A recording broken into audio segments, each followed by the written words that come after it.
l'assimilation avec donneur. Et ils disent, pourquoi discriminer les couples homosexuels sur la pratique de l'insémination avec donneur permise pour des couples hétérosexuels, même les couples hétérosexuels non mariés.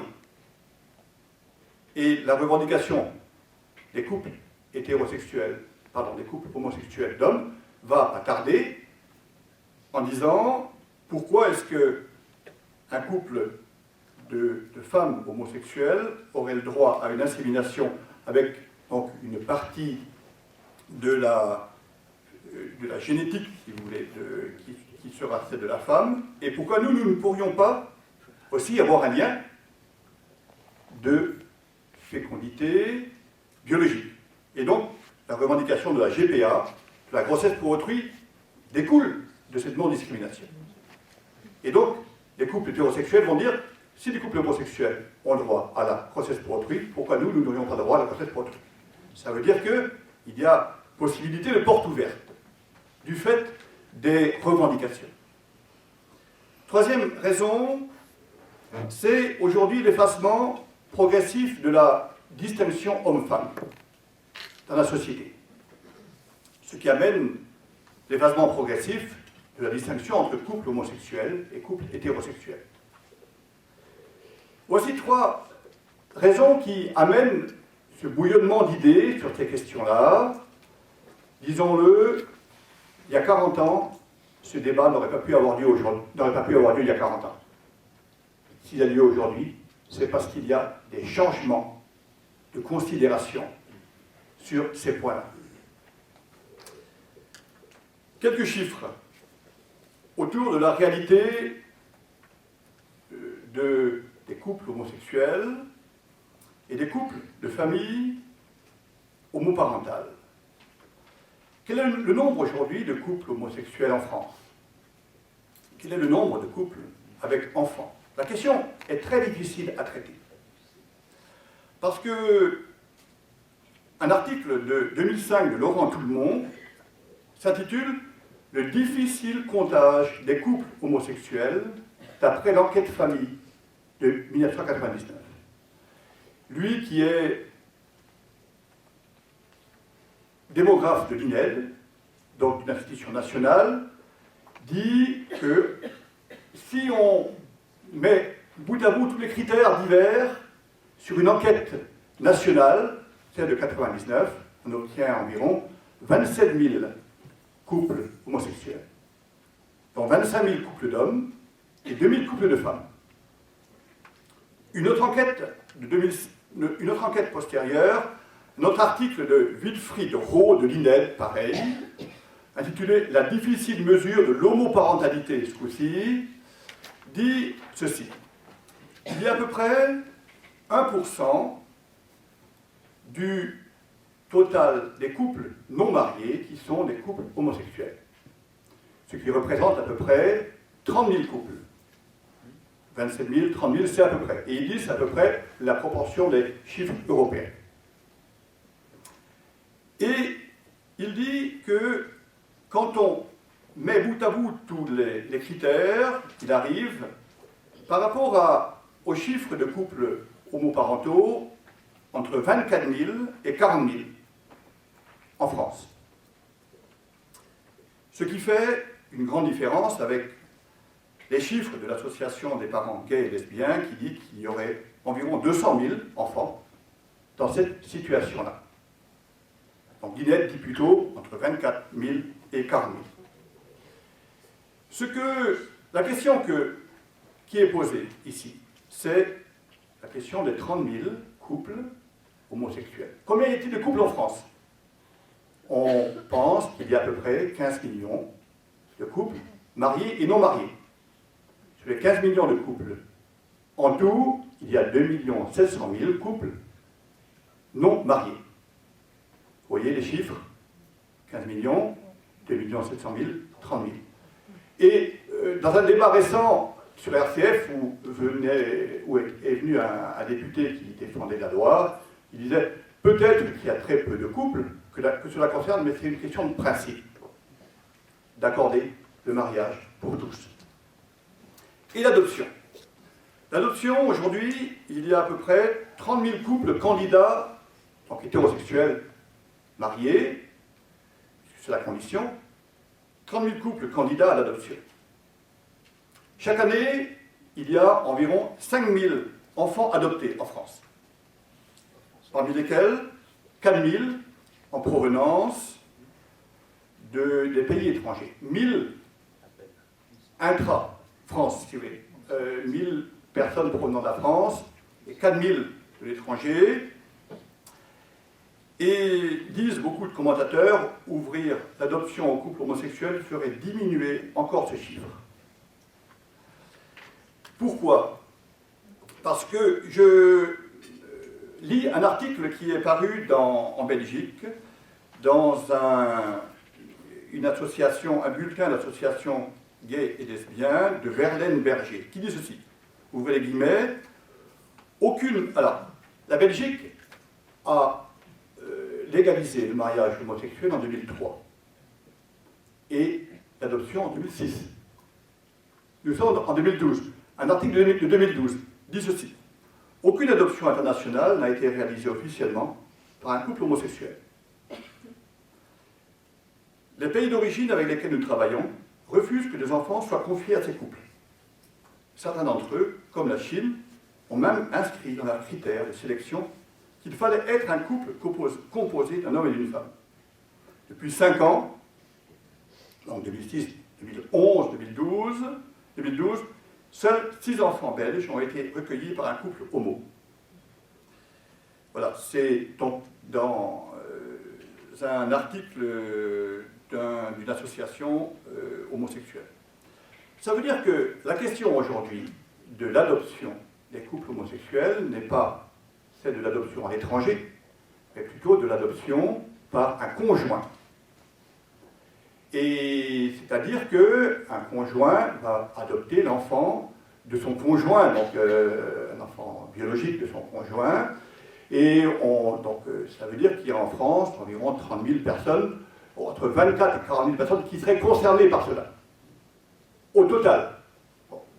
Même si tous les enfants des couples homoparentaux ne seront pas adoptables. Bon. Du fait que beaucoup il y a encore l'autre parent existe toujours, donc il est toujours vivant et s'occupe toujours de l'enfant. Quels sont les chiffres de mariage homosexuel dans les pays où ça s'est réalisé? Un exemple en Belgique. En Belgique, la proposition du mariage homosexuel est ouverte depuis 2003, l'adoption en 2005, donc comme je l'ai dit, et il y a environ c'est-à-dire que j'ai regardé les chiffres, c'est à peu près stable, 1000 couples gays et lesbiens qui ont été mariés par an.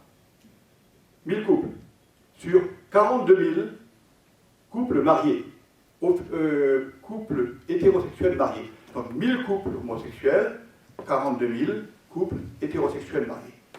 Voilà. Ce qui fait à peu près 2 mariages, en gros, si vous voulez, si on globalise, ce qui fait à peu près 2% des mariages célébrés sont des mariages de couples homosexuels. Voilà quelques chiffres, c'est un peu rébarbatif, mais ça permet un peu de donner des points de repère. Quelques enjeux éthiques sur la question. Je vais en citer 4. Enjeux éthiques. Premier enjeu, qu'est-ce que le mariage?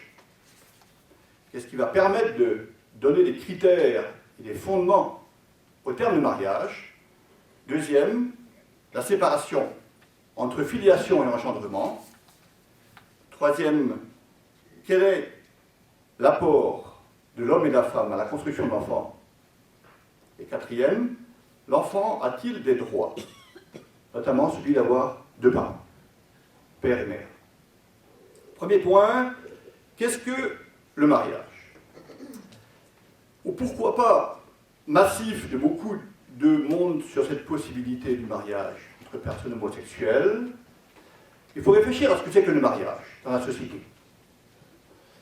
Et qu'est-ce qui va donner comme fondement à la réflexion? Où trouver une réflexion, un fondement à savoir ce que c'est que le mariage. Il y a deux sources, la source du droit en France, mais Guillaume Faucon a décrit ce que c'est que le mariage en France, la source du droit sur ce point-là et le droit sur ce point-là, mais des gens diront pourquoi est-ce qu'il faut penser à partir de la France? Il y a eu des tas de formes de mariage dans la société. Et les ethnologues décrivent, et les anthropologues décrivent à foison divers types de mariage dans la société. Et donc il faut aller regarder l'ethnologie. Que dit l'ethnologie sur le mariage? Prenons quelques auteurs. Claude Lévi-Strauss dit ceci: la famille fondée sur l'union plus ou moins durable, mais socialement approuvée, de deux individus de sexes différents qui fondent un ménage, procréent et élèvent des enfants, apparaît comme un phénomène pratiquement universel, présent dans tous les types de sociétés. Autre texte de Claude Lévi-Strauss. Dans toute l'humanité, la condition absolument nécessaire pour la création d'une famille est l'existence préalable de deux autres familles, l'une prête à fournir un homme, l'autre une femme, qui par leur mariage en feront naître une troisième, et ainsi de suite, indéfiniment. Bon. Il s'agit donc pour l'anthropologue, globalement, d'une situation d'union durable entre deux familles composées par un homme et par une femme. Y a-t-il eu, dans l'histoire et dans la géographie, y a-t-il des formes d'union homosexuelle plus ou moins approuvées par la société? La réponse est évidemment affirmative. Voici ce que dit Françoise Héritier. Dans plusieurs articles, Françoise Héritier est une des anthropologues modernes, contemporaines, successeurs de Claude Lévi-Strauss au Collège de France, et ayant écrit beaucoup de livres, dont des livres assez connus comme Masculin, Féminin, autour de la différence sexuelle, etc. Françoise Héritier dit ceci: il existe des cas peu fréquents, mais reconnus, où des unions homosexuelles ont pu être validées de façon plus ou moins temporaire. Et elle cite le cas, par exemple, des Nuer au Soudan, ou le cas des Berdaches, etc. Mais globalement, c'est une situation qui ne dure pas, ou qui est faite à partir de femmes qui sont stériles biologiquement. Je ne vais pas vous décrire toute cette situation, ce serait un peu ennuyant, mais Françoise Héritier la décrit très bien dans ses livres. Et elle dit quelque chose qui est fondamental ensuite. Elle dit, dans un article dans Masculin-Féminin, dans un article que j'ai trouvé dans le site de Sciences Politiques de Paris, elle dit ceci: ce qu'il faut admettre, c'est qu'il n'y a pas de société connue qui reconnaisse l'union. Pardon, je reprends. Ce qu'il faut admettre, c'est qu'il n'y a pas de société connue qui reconnaisse l'existence d'unions homosexuelles de même valeur que les unions hétérosexuelles. À cela, plusieurs raisons. La principale est que l'union hétérosexuelle s'opère dans le but d'avoir des enfants, qui est le garant du rapport harmonieux entre deux familles qui deviennent un élément du couple et qui établissent entre elles des relations consanguines. Ça veut dire que le mariage hétérosexuel, du fait qu'il amène la procréation, est le modèle, si vous voulez, dominant d'une société, de toute société. Le modèle reconnu par la société. Qu'est-ce qu'on a appris de ce parcours d'ethnologie? On a appris plusieurs choses. D'une part, que le mariage n'est pas d'abord une alliance entre personnes, mais une alliance entre groupes et entre familles. Entre groupes et entre familles, où une famille va donner un homme à l'autre tribu, qui va donner une femme, et qui vont faire un mariage. Et les ethnologues disent cela, disons à l'unanimité, c'est que le mariage est une alliance entre clans et entre tribus. plus qu'un mariage entre personnes. Bon. Mais précisément, c'est ce dont le monde occidental est sorti. C'est ce dont le monde occidental est sorti. Ça veut dire quoi? Ça veut dire que notre monde contemporain n'est plus dans ce monde-là. Autrement dit, la société, les sociétés qu'étudient les ethnologues, ce sont des sociétés, comme on dit, holistes. C'est-à-dire que toute la vie va être prise par la collectivité, où la filiation va être prise par la collectivité, les enfants vont être élevés par la collectivité. Et nous sommes aujourd'hui dans une société individualiste, au sens où elle est basée sur l'individu, et où elle est basée d'abord sur le oui de chacun du couple. Et depuis 30 ans, 40 ans, la tendance dans la société française a été une sorte de prise d'autonomie des couples par rapport à leur famille, qui voulaient imposer quelque part leur conjoint pour se marier avec le conjoint d'une autre famille. Et aujourd'hui, avec la société de l'individu, nous aurons des enfants qui seront dans la situation familiale classique, un homme, une femme, des enfants, ou un homme soit marié, soit dans une famille recomposée, soit une veuve avec des enfants, ou soit une famille monoparentale avec des enfants, mais sera souvent absent quand même, ce que je peux remarquer, la tribu. Et ceci est extrêmement important à prendre en compte dans notre réflexion sur le mariage homosexuel. Deuxième point, autour de la séparation entre filiation et engendrement. La question de la filiation est clé, est capitale dans cette question du mariage homosexuel. Pourquoi? Parce que, comme l'a dit très bien Guillaume Faucon, mariage et filiation sont très liés. Le mariage accorde le droit à la filiation, même si tous les gens mariés n'ont pas des enfants, comme les personnes stériles, par exemple. Mais dans le droit, il y a accord et il y a possibilité. Et donc, une question de l'ouverture du mariage aux personnes homosexuelles est celle de l'établissement de la filiation. Qu'est-ce que la filiation? La filiation est l'acte d'établir juridiquement de qui cet enfant est le fils. Établir juridiquement de qui cet enfant est le fils. De désigner son père et sa mère, ou son père tout seul, ou sa mère tout seul, de lui donner un nom et de l'inscrire dans une généalogie. 4 points. Établir juridiquement de qui cet enfant est le fils, et il lui donne une identité. De désigner son père et sa mère, et l'enfant devra dire papa ou maman à cet homme ou à cette femme, de lui donner un nom et de l'inscrire dans une généalogie. Et Françoise Héritier, que je cite encore, elle dit « La filiation est par nature un lien social », ce qui est vrai, dont la société prend acte pour marquer l'inscription de l'enfant dans plusieurs lignes. Ça veut dire que la filiation, elle sera plus ou moins liée à l'engendrement. C'est quoi l'engendrement? C'est le fait d'être engendré par 2 corps. Un corps d'un homme et un corps d'une femme. Au moins jusqu'ici. Quand il y aura le clonage thérapeutique, peut-être qu'on aura une autre situation. Mais anthropologiquement, nous sommes toujours là-dedans.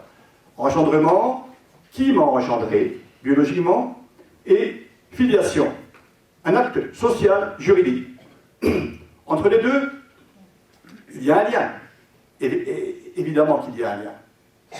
La question, c'est que, ce que l'on voit, c'est que quand on défait le lien, il y a souvent une souffrance. Je vais aborder, si vous voulez, la question suivante. Quand on déconnecte la filiation de l'engendrement, qu'est-ce qui se passe?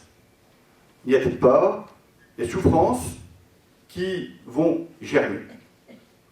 Partons de la filiation classique, si vous voulez, qui est celle de notre monde contemporain, la filiation de base, qui est la filiation homme-femme dans le mariage et où la filiation est imposée, est automatique par rapport au mariage, cette filiation a vu se rajouter une autre type de filiation par reconnaissance. Mais la filiation par reconnaissance pour les couples non mariés est toujours une filiation avec un homme et une femme. Et ici, la reconnaissance, elle se fait comme acte juridique, mais elle a comme base le biologique. L'enfant pourra même la contester. Ça veut dire que ici, cette filiation-là, légitime, et notre filiation par reconnaissance vont s'appuyer sur le biologique. La filiation adoptive. La filiation adoptive va, elle, privilégier fondamentalement l'acte de détermination, l'acte volontaire, et va couper de la filiation biologique, de l'engendrement. Mais tous les enfants, ou beaucoup d'enfants adoptés, quand même disent qu'il y a une souffrance. Parce que, comme disent les psychologues, il y a un abandon qui est lié et qui est suivi d'un don de parents à cet enfant-là. Mais le don des parents à cet enfant-là a dessous la conscience d'avoir été abandonné. Et décrivons un peu, si vous voulez, ce traumatisme-là. Parce que c'est très important par rapport à l'adoption, précisément. Le traumatisme de la filiation lié à la filiation adoptive, ça va être quoi? Ça va être ceci. Tout enfant, depuis le début, même étant fœtus, va s'appuyer sur chacun des pères, tout enfant, ou sur la mère si l'enfant, si le père est parti ou n'est pas là, va s'appuyer sur eux et se nourrir d'eux, affectivement et physiquement. Et donc, dans une filiation ou dans une famille, il y aura 3 points d'appui que l'enfant aura. Le point d'appui du père, il s'appuiera sur cet homme-là, le point d'appui de la mère et le point d'appui de leur union. Et quand un de ces points d'appui-là n'est plus en place, eh bien, l'enfant risque une grande souffrance. Le manque de ces points d'appui fera souffrir l'enfant. Et la question d'être adopté pour un enfant ne vient pas. C'est-à-dire que l'enfant sait, il sent qu'il vient de ces 2 corps, du père et de la mère. Et un doute peut venir, comme un enfant de 7 ans dit à ses parents, « Tu es bien mon papa, tu es bien ma maman », ça veut dire que tu es bien mon papa et ma maman biologiquement. Et l'enfant, ou les parents qui ont eu un enfant, disons, biologiquement, vont dire « Mais oui, nous sommes tes parents ». Dans le cas ça veut dire que l'enfant, quand il grandit avec cette conscience qu'il est issu biologiquement. Sauf qu'à un moment donné, les parents adoptés devront dire que ses parents, c'est eux, et qu'ils ne sont pas leurs parents biologiques. Et ce traumatisme-là pourra être extrêmement difficile à vivre. Et les psychologues disent, après tout, il pourra être dépassé par la parole, il pourra être dépassé par le non-mensonge, la vérité, il pourra être dépassé par l'amour, soit. Mais entre-temps, il y a une difficulté énorme. Et la question ici que je pose par rapport à la filiation adoptive d'un couple homosexuel, est-ce qu'on ne va pas rajouter à ce traumatisme de l'adoption un traumatisme supplémentaire qui va qu'on va confier cet enfant-là à 2 hommes ou à 2 femmes. Ou plutôt, on va dire à cet enfant-là que son père, sa mère, c'est un père et un père. Ça veut dire qu'il n'aura pas de mère. Et donc on va priver cet enfant-là d'une mère. Vous me direz, dans la filiation, dans l'adoption par une personne célibataire, c'est pareil. C'est pas tout à fait pareil. Pourquoi? Parce que dans l'adoption avec une personne célibataire, la femme devient la maman et le père n'est pas là. La place est vide. Ça veut dire que la place pourrait être prise peut-être un jour, mais au moins la place n'est pas prise par un homme. Ça veut dire, ou par quelqu'un du même sexe. Ça veut dire qu'il est là une question éthique fondamentale. A-t-on le droit de donner ou d'imposer à un enfant qu'il est de père ou de mère et qui n'est pas de père, qui n'est pas de parents de même sexe, de sexe différent? A-t-on le droit, moralement parlant?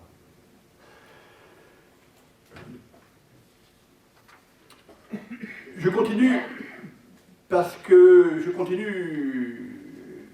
Tu aurais pu me dire que j'ai passé mon temps. Je n'ai pas de montre, alors tu sais. Moi, je vis 100 ans. Sur cette question-là, la question de l'adoption et ces questions que je pose, c'est-à-dire le fait qu'on va imposer à l'enfant une identité d'origine, je dis bien on va imposer à l'enfant une identité d'origine de deux pères ou de deux mères, cette question-là va être traitée très différemment par les protagonistes du débat. Beaucoup de psychologues diront on est en train de brouiller des filiations.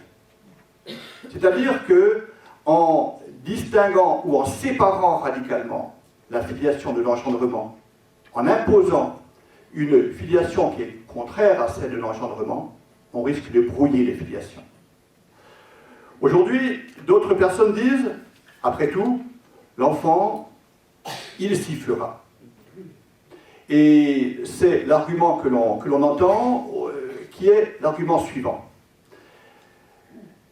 Dans les familles adoptives, qu'est-ce qui peut sauver, qu'est-ce qui peut amener une personne à retrouver un équilibre? C'est le fait qu'on ne lui ment pas, d'une part, et qu'il puisse peut-être retrouver, qu'il puisse au moins avoir la possibilité de retrouver son père et sa mère biologique. Bon. Et aussi que ça puisse être parlé. Peut-être que la parole peut amener à sauver toutes les filiations. Peut-être. Je n'en suis pas sûr. Mais la question que je pose fondamentalement, c'est est-ce que cette parole pourra être permise dans tous les couples qui seront dans cette situation-là? Et ça, ce n'est pas dit. Ça veut dire que ce que beaucoup de psychologues disent comme la parole, comme ce qui sauve, est juste. Mais est-ce que ça pourrait être fait dans toutes les familles? Ce n'est pas dit. Et je pose une autre question par rapport à la filiation. La filiation, elle va s'imposer à l'enfant. La filiation, c'est quoi? C'est dire qui est ton père, qui est ta mère. Ça va être une définition de l'identité. Et donc, on va dire tu auras de père et tu auras de mère. Deuxième point, ça va être l'imposition du nom. Ça veut dire quoi? Ça veut dire que dans la loi française de 2005 sur le nom, NOM, on a dit qu'on pouvait apposer deux noms. Et le nom donne une identité de nom. Bon, on va pouvoir imposer le nom du père et de la mère, dit la loi de 2005. Ça veut dire que maintenant aussi, on va pouvoir imposer deux noms à l'enfant. Et donc il aura les deux noms de ses deux pères ou les noms de ses deux mères. Et s'il y a un divorce, qu'est-ce qui va se passer? Bon. Ça veut dire qu'il y a ici comment l'enfant va-t-il porter cela comment l'enfant va-t-il porter cela à l'école où il sera avec d'autres familles qui auront un père et une mère. Et il y a ici beaucoup de questions qui sont posées. Je vais aborder tout à l'heure la question de la psychologie de l'éducation par rapport à l'importance de l'homme et de la femme. Et ici, je ne suis pas dans cette psychologie-là. Je suis dans l'établissement de la filiation. Et pour moi, le problème majeur du mariage de couple homosexuel est le problème de la filiation, plus que le problème de la croissance qui va demander un homme et une femme.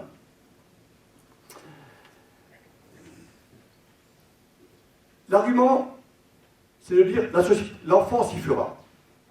Je lis l'article, un article de la même Françoise Héritier, l'anthropologue, qui, elle, est favorable au mariage homosexuel. Elle dit « Et la parentalité, si elle n'est pas liée à la filiation biologiquement fondée, l'est à la volonté, critère auquel il faudra donner toute sa place. Nous ne devons pas avoir peur de l'innovation sociale, expression du génie humain. Ces reconfigurations plus généreuses que les anciennes sauront s'accommoder de nos problèmes de modèle parental et même de notre inconscient. » Ça veut dire quoi? Ça veut dire que on dit notre inconscient, l'inconscient des enfants s'y fera. Bon. Et donc l'enfant s'y fera, notre société s'y fera, et dans 100 ans, on aura résolu la question. La question, c'est qu'entre-temps, l'inconscient des enfants souffrira. Souffrira par rapport à cette identité-là. Deuxième question qui me paraît importante et qui est l'objet d'un débat entre psychologues. Là-dessus, les psychologues ne sont pas d'accord. C'est sur la question de l'apport des deux sexes dans la croissance du petit homme. La question ici, c'est celle, est-ce que y a-t-il un danger pour l'enfant en construction d'être privé d'un père et d'une mère? Les psychologues ne sont pas d'accord. Beaucoup disent il y a d'autres recompositions, il y a des figures paternelles ou des figures maternelles qui peuvent seconder ou se substituer aux parents qui sont là par les tontons, les oncles, etc. Et d'autres psychologues disent, c'est l'Afrique, d'autres psychologues disent quel est l'apport du père homme et de la mère femme? C'est un apport dans la construction notamment de l'enfance et de l'adolescence. C'est-à-dire que l'apport de la sexualité d'homme et de la sexualité de femme se fera par des identifications. L'enfant s'identifiera et s'opposera. Et ce rapport identification-opposition va construire l'enfant dans sa sexualité même. La sexualité ne se construit par identification et par opposition. Et on est en train là de brouiller les pistes. Alors vous me direz, aujourd'hui, les familles homoparentales existent, ce qui est vrai. Ça veut dire que je pense qu'il y a dans beaucoup de familles homoparentales la possibilité d'identification par des figures parentales, ce qui est possible, cela. Mais par rapport à la filiation, je reviens à cette question-là. Aujourd'hui, les familles homoparentales, elles sont composées d'un homme qui a un enfant avec son ami. Mais l'ami n'est pas le père de l'enfant. C'est-à-dire que dans la situation du mariage homosexuel, l'ami sera le père. Il devra dire « papa ». Aujourd'hui, il est quoi? Aujourd'hui, il est l'ami. La place est vide. Ou plutôt, la place peut être vide ou peut être occupée par une maman qui n'est plus là après un divorce, mais qui peut être toujours là, dans l'éducation elle-même. Et donc, ici, la question sera de voir, est-ce que, en attribuant à cet enfant-là les deux pères, qu'est-ce qu'on est en train de faire? Et là, à mon avis, il est bon d'établir le principe de précaution. Une question que j'aimerais aborder en terminant, c'est celle-ci. Est-ce qu'il y a un droit de l'enfant à avoir un père et une mère? C'est-à-dire que la question est la suivante. Peut-on rester au droit à l'enfant pour justifier le mariage homosexuel? Je dirais non, parce que ce n'est pas le droit qui donne ce n'est pas le désir qui donne le droit. Mais il faut se situer du point de vue de l'enfant. L'enfant a-t-il le droit d'avoir un père et d'avoir une mère? Il faut distinguer qu'est-ce qu'on appelle droit. Est-ce que c'est le droit moral ou est-ce que c'est le droit légal? Si c'est un droit légal, il n'existe pas de droit légal en France d'avoir un père et d'avoir une mère. Et heureusement, parce que c'est quoi un droit légal? C'est un droit opposable. C'est-à-dire qu'un droit syndical va être un droit opposable, et donc voilà. Et un droit, s'il y avait un droit légal, ce sera un droit qui va dire l'État doit me donner à l'enfant un père ou une mère. C'est pas possible. Sauf si on dit, comme le dit la Convention internationale du droit d'enfant, dans la mesure du possible. Qu'est-ce qu'elle dit cette Convention internationale du droit d'enfant? Elle dit, l'article 7, l'enfant est enregistré aussitôt sa naissance et a, dès celle-ci, le droit à un nom, le droit d'acquérir une nationalité, dans la mesure du possible, le droit de connaître ses parents et d'être élevé par eux. Et les beaux-parents, dans la philosophie de la Convention internationale, c'est le père et la mère. Aujourd'hui en France, qu'est-ce qui se passe également dans le droit? On essaie de préserver au maximum la possibilité de voir l'autre parent dans le divorce. Ça veut dire qu'aujourd'hui, dans la société, on fait très attention pour que le père ne soit pas évincé. Et dans la loi de 2002 sur le partage de l'autorité parentale, on va essayer de donner à égalité le droit à chacun. Ça veut dire que l'État et la société sentent qu'on ne peut pas évacuer la dimension biologique. Parce que la notion de père et la notion de mère, elle est également dans son aspect d'origine, qui m'a fécondé, qui m'a donné la vie. Cette expression, qui m'a donné la vie, c'est l'engendrement, va être extrêmement importante à traiter pour l'enfant. Aujourd'hui, dans le brouillage, dans la séparation entre filiation et engendrement, ne risque-t-on pas de faire des dégâts? Je terminerai en disant une interview, en lisant un bout d'interview de Sylviane Agacinski, qui est, elle, contre le mariage homosexuel. Dans Le Point du 26 juillet 2012, elle dit ceci: le problème n'est pas la capacité à élever les enfants, c'est le droit des enfants à connaître leur histoire et les conditions réelles de leur naissance. Il s'agit d'inscrire l'enfant dans l'ordre de la génération sexuée et de ne pas faire de lui un produit fabriqué à l'aide de matériaux biologiques anonymes. L'anonymat du don de gamètes doit être remis en question. La filiation est universellement bilatérale, un côté féminin et un côté masculin, parce qu'elle reproduit la structure de la génération sexuée. On est père ou mère en fonction de son sexe et non de sa sexualité. Merci beaucoup.